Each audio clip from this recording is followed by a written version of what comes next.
Uma tragédia planejada ou uma tragédia iminente?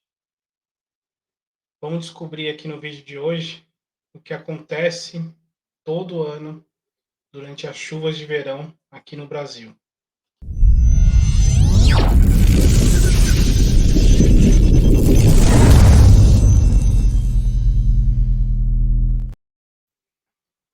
Boa noite, gente, ou bom dia, dependendo do horário que você esteja vendo. Desastre, tragédia, seja como vocês queiram chamar.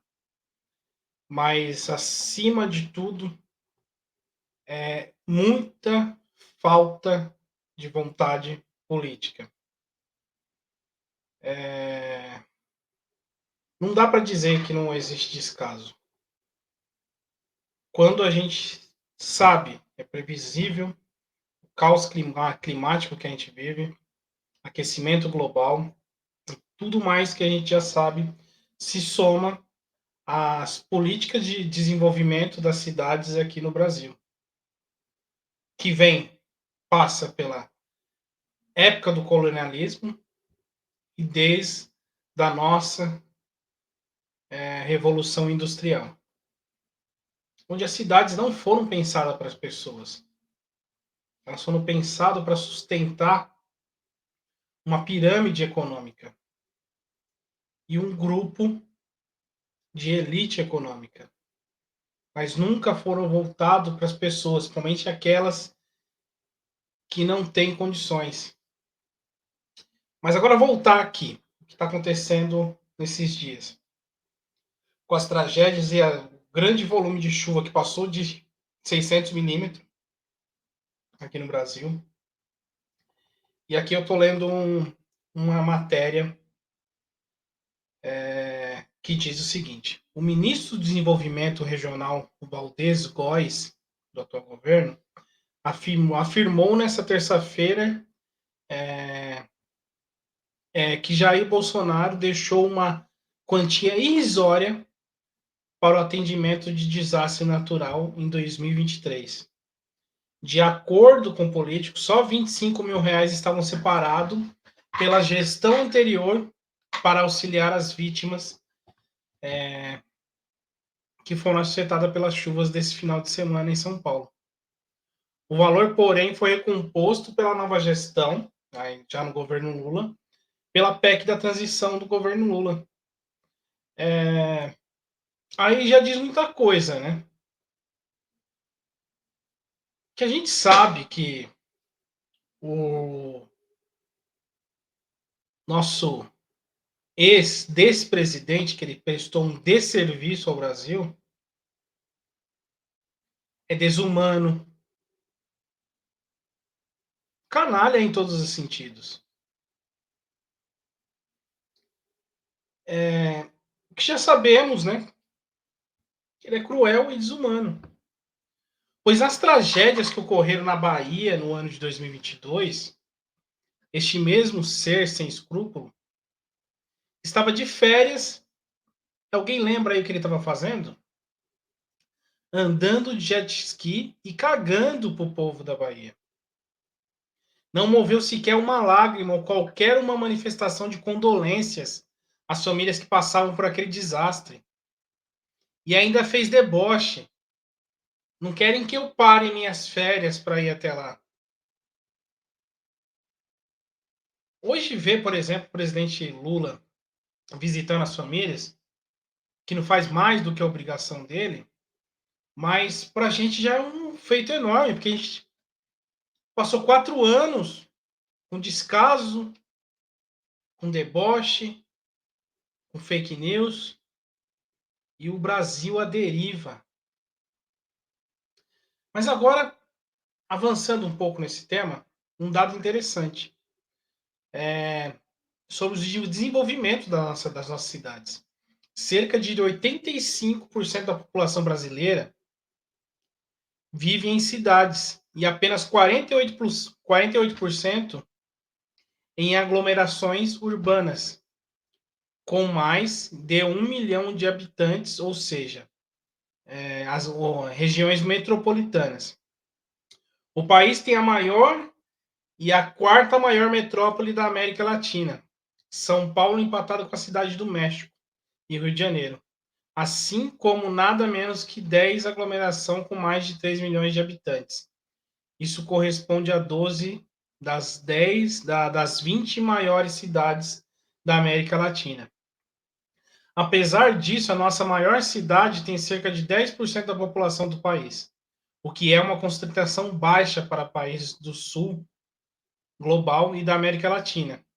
Somos então um país urbano, mas além disso, um país com várias cidades muito grandes, compondo uma ampla e complexa rede urbana. Além desses dados aqui, para simplificar,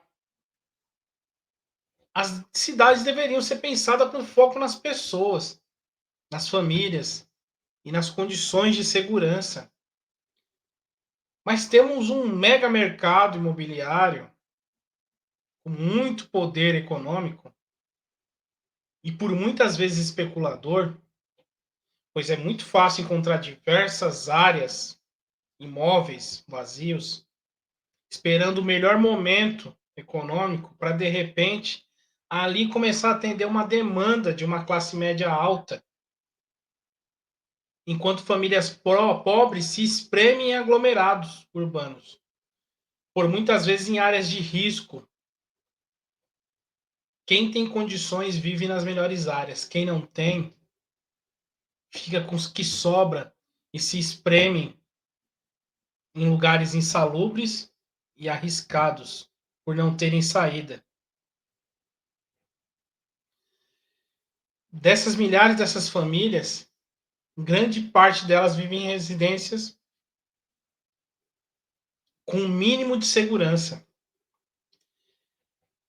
Agora, a gente passa anos e anos de tragédia e a gente acaba esquecendo da outra, porque é uma tragédia em cima de outra tragédia. Cada ano as chuvas aqui escolhem uma cidade aqui para ela destruir. Junto ela, levando, infelizmente, pessoas, famílias inteiras. Alguém se lembra da cidade de Petrópolis, no Rio de Janeiro? E da tragédia que ali ocorreu? Não faz muito tempo. É um horror. É inadmissível imaginar que nessa mesma cidade, herdeiros de Dom Pedro II recebem impostos da cidade. Uma cobrança criada em 1847. Permanece até os dias atuais e consiste na destinação de 2,5% das transações de terras numa área de Petrópolis para descendentes de Dom Pedro II. Enquanto as famílias ali, nessa mesma cidade, sequer o município tinha um cadastro social delas. Enquanto o município paga 2,5% de imposto para um herdeiro de uma invasão, porque esses são os invasores do nosso país, famílias brasileiras morrem e são segregadas nos morros, nas favelas, nas encostas. Dá para entender a parte que eu falei que falta vontade política? Que, gente, vale lembrar que a gente que é da periferia, a gente tem que cada vez estar mais unido. Cada vez a gente tem que se sentir representado pelo nosso povo, que faz parte da nossa luta. Porque a elite, eles se unem e defendem os seus interesses. Não vai ser eles que vai defender o seu interesse que está aí na periferia. Você que pega ônibus, trem todos os dias. Você que se espreme num barraco de madeira, correndo diversos riscos. Então lembrem, gente,